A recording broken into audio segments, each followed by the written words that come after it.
नाज़रीन किराम अस्सलामु अलैकुम वरहमतुल्लाहि वबरकातुहू। मौला यसल्लि वसल्लिम दाइमन अबदन अला हबीबिका खैरिल खल्क़ि कुल्लिहिम। नाज़रीन व सामीन, ईसाल सवाब के ताल्लुक़ से ग़ालिबन पहले भी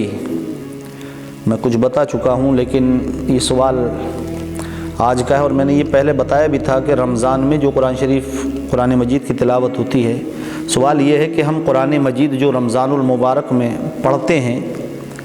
क्या हम वो कुरान सिर्फ़ सरकार मदीना ही को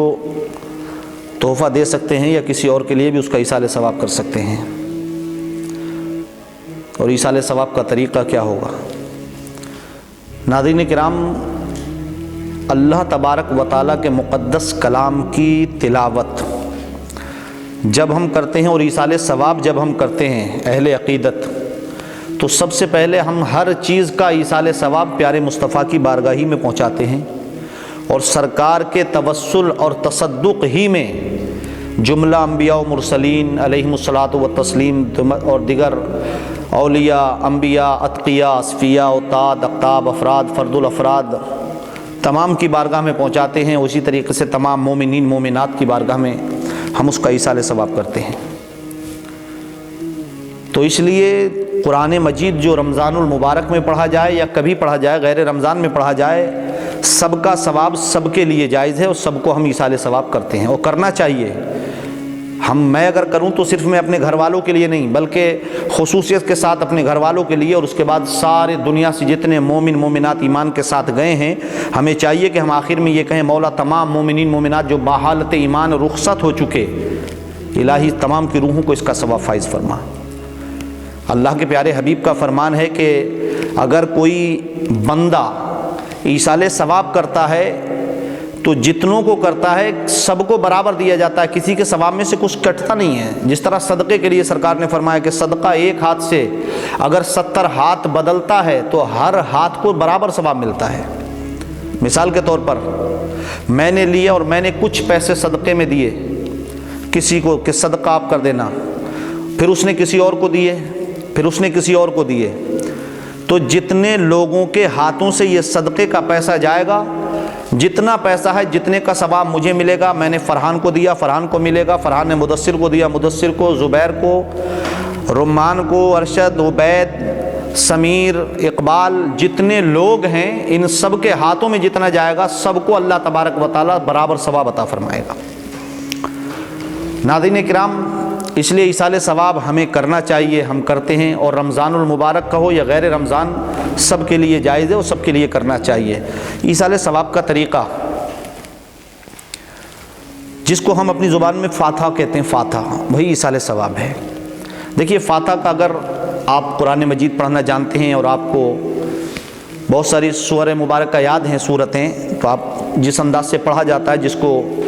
पंजाब रहमत कहते हैं, उसके हिसाब से अगर आप पढ़ना जानते हैं तो आप पहले सूरह काफ़िरून पढ़ें, उसके बाद सूरह इखलास 3 मरतबा, सूरह फलक, उसके बाद सूरह नास, सूरह फ़ातिहा, फिर सूरह बकर की पहला रुकू, और उसके बाद में फिर कुछ मुख्तलिफ आयात हैं, व इलाहुकुम इलाहुन वाहिदुन ला इलाहा इल्ला हुवर रहमानुर रहीम, ये चंद आयात होती हैं, उसको पढ़ा जाता है। फिर दुरूद पाक पढ़ें और उसके बाद हाथ उठाएं। अगर आपको ये सूरतें याद नहीं हैं तो उसका सबसे आसान तरीक़ा ये है कि आप बैठें, पहले 3 मरतबा दुरूद शरीफ पढ़ें। दुरूद शरीफ पढ़ने के बाद फिर आप सूरतुल फ़ातिहा पढ़ें 1 मरतबा, और सूरह फ़ातिहा के बाद आप 3 मरतबा कुल हुवल्लाह शरीफ पढ़ लीजिए, सूरह इखलास पूरी, और उसके बाद फिर 3 मरतबा दुरूद शरीफ पढ़ लें, और उन 3 मरतबा दुरूद शरीफ पढ़ने के बाद फिर उसके बाद अपने हाथों को उठाएं।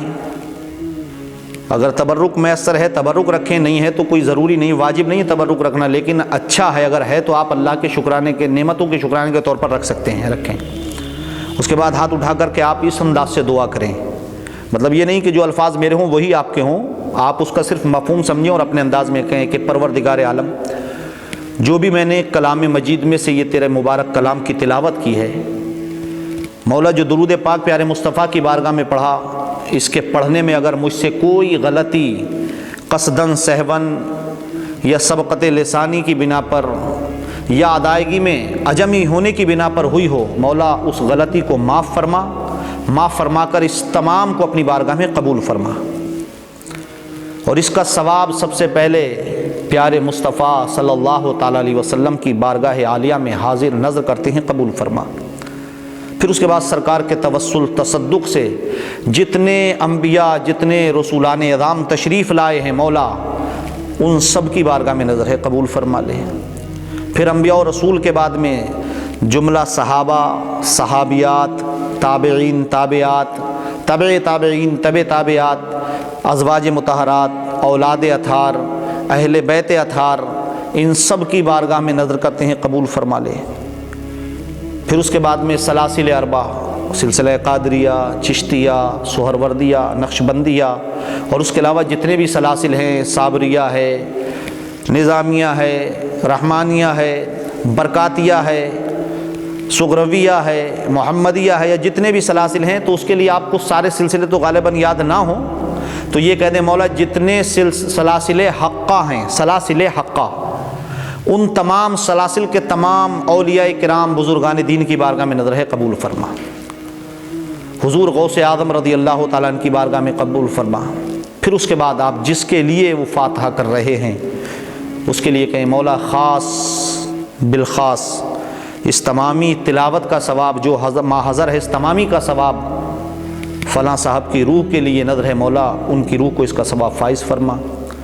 اگر وہ عام انسان ہے تو کہیں مولا اس کے صدقے ان کے گناہوں کی مغفرت فرما، قبر کو تحت نظر کشادہ فرما، ان کو کروٹ کروٹ جنت نصیب فرما، قبر پر رحمتوں اور نور کی بارش نازل فرما۔ اور اگر آپ کسی ولی کامل کے لیے، کسی اللہ کے ولی کے لیے دعا کر رہے ہیں تو کہیں مولا یہ جو ان کے بارگاہ میں نظر ہے، مثال کے طور پر خاص بالخاص سرکار علاء الدین احمد صابر پاک کلیری کی بارگاہ میں نظر ہے، مولا ہمارے اس چھوٹے سے نذرانے کو ان کی بارگاہ میں قبول فرما، اور ہمیں صابر پاک کے فیضان سے مالا مال فرما، ہمیں صابر پاک کی بارگاہ سے حصہ عطا فرما، ہمارے سروں پر صابر پاک کے دامن کرم کا سایہ محفوظ فرما۔ اس کے بعد جو دعا آپ کر سکتے ہیں آپ اس دعا کو کریں۔ اس کے بعد میں پھر وصلی اللہ تعالیٰ علی خیر خلقہ ونور عرشہ محمد وعلی آلہ واصحابہ اجمعین برحمتک یا ارحم الراحمین آمین لا الہ الا اللہ۔ یہ طریقہ ہے۔ اب آپ اس کو اپنے الفاظ میں دوسرے انداز سے بھی بول سکتے ہیں جو آپ کے پاس الفاظ ہوں، لیکن آپ اس کو ضرور ادا کریں، اور ہر گھر میں فاتحہ ہونا چاہیے، فاتحہ خوانی، اس لیے کہ یہ باعث برکت ہے۔ ایصال ثواب اپنے مرحومین کے لیے بھی کرنا چاہیے، اولیاء کاملین کے لیے بھی کرنا چاہیے۔ آقا فرماتے ہیں ایصال ثواب جب ہوتا ہے کسی بندے کے لیے، اگر مغفرت شدہ ہے، یعنی جس کی مغفرت ہو چکی ہے، تو اللہ تعالیٰ اس کے درجات کو بلند فرماتا ہے، اور اگر وہ گناہ گار ہے